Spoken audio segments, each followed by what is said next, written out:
Forget everything you think you know about criminal profiling. It's been called one of the most powerful tools in modern investigation, a way to peer inside the killer's mind, to extract motives, patterns, and fears from the scene of the crime itself. But what happens when the insight turns toxic and when the profile meant to illuminate begins to mislead? Across decades of high profile cases, there have been moments when psychological profiling didn't bring police closer to the truth, but instead it led them miles away from it. Victims were overlooked, evidence was ignored, and an entire investigation were consumed by the hunt for someone who never existed. Today, we explore these chilling moments when flawed psychology created a phantom killer, a ghost made of biased assumption and error, a ghost that turned the science of searching into the art of illusion. To understand the danger, we first have to understand the appeal. See, profiling started as an experiment. It's a mix of intuition, detective work, and psychology. Early FBI profilers promised a kind of mental shortcut in a way, giving them the crime scene and they'd give you the killer story essentially, giving you age, race, occupation, their habits, sexual preferences, whether they lived alone, whether they might come back to the scene. For overwhelmed investigators, those clues felt like magic, a voice of reason cutting through the chaos. And for the public, profiling became legendary. Television and movies turned profiles into mythic figures, modern day oracles who could read evil like a language. But that's the seduction, the illusion of certainty. See, humans crave neat patterns, tidy explanations. When we can't find them, we tend to build them. And once they're built, even bad ones are hard to let go. So a profile takes shape, and suddenly every new piece of evidence is squeezed to fit that shape, no matter how imperfect the fit is. This is where things begin to turn dark. A profile meant to guide can easily become a cage confining the investigation instead of freeing it. Experts call it the phantom killer phenomenon. When police become so committed to a psychological sketch that they begin filtering the world through it. Take one of the most haunting examples, the Beltway Sniper attacks of 2002. For weeks, the Washington, D.C. area was paralyzed. Random shootings, broad daylight murders. People were terrified to pump gas, walk the streets, or even send their children to school. Profilers stepped in, analyzing the crime scenes and the behavior. Their conclusion was a single white male, likely in his 30s or 40s, acting alone, cold, meticulous, possibly having a military background.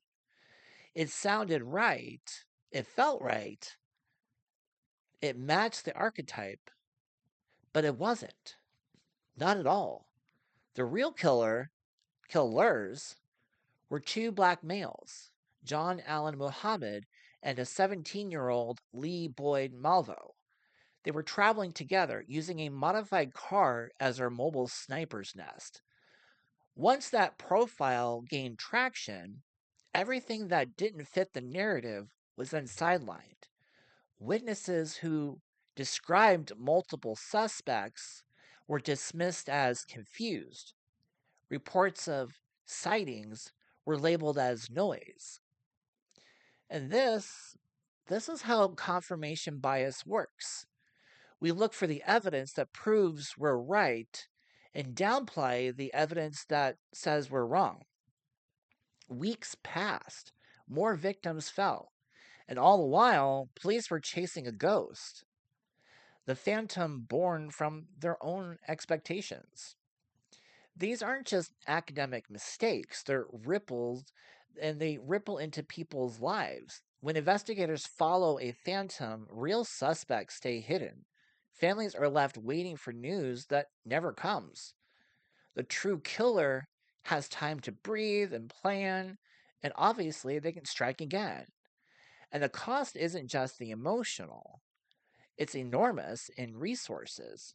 Every wrong lead burns fuel and money and manpower. Dozens of officers work nights, building theories around a figment of logic. And meanwhile, the public grows restless. News outlets repeat descriptions that are the official profile, and communities start to distrust not only the system, but law enforcement itself.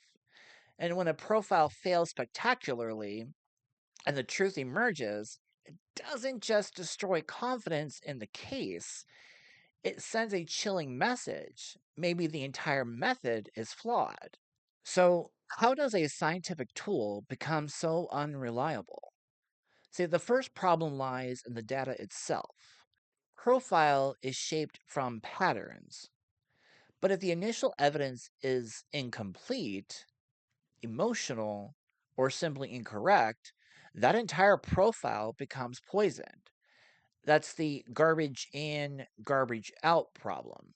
See, a computer can't create truth from nonsense, and neither can a human brain. The second flaw is human bias. Profilers are prone to the same assumptions everyone else is. If the first few serial killers they studied were white and male, the mind will then start framing serial killers as white and male. That's how pattern recognition turns into tunnel vision. Another issue is many of the early methods were built on stories and not science. Profilers relied on interviews with captured killers, men who had every reason to lie or exaggerate. Those stories turned into case studies, which turned into rules, which hardened into dogma. And when that dogma meets real life uncertainty, it breaks. Profiling should never replace detective work. It's a compass and not a map. Yet, in case after case, investigators treated it as gospel and paid the price. But the story doesn't end in failure. Modern profiling is evolving. The old ways, static checklists and sweeping generalizations, are giving way to something more dynamic. See, investigators are learning to ask better questions. Instead of asking, who is he?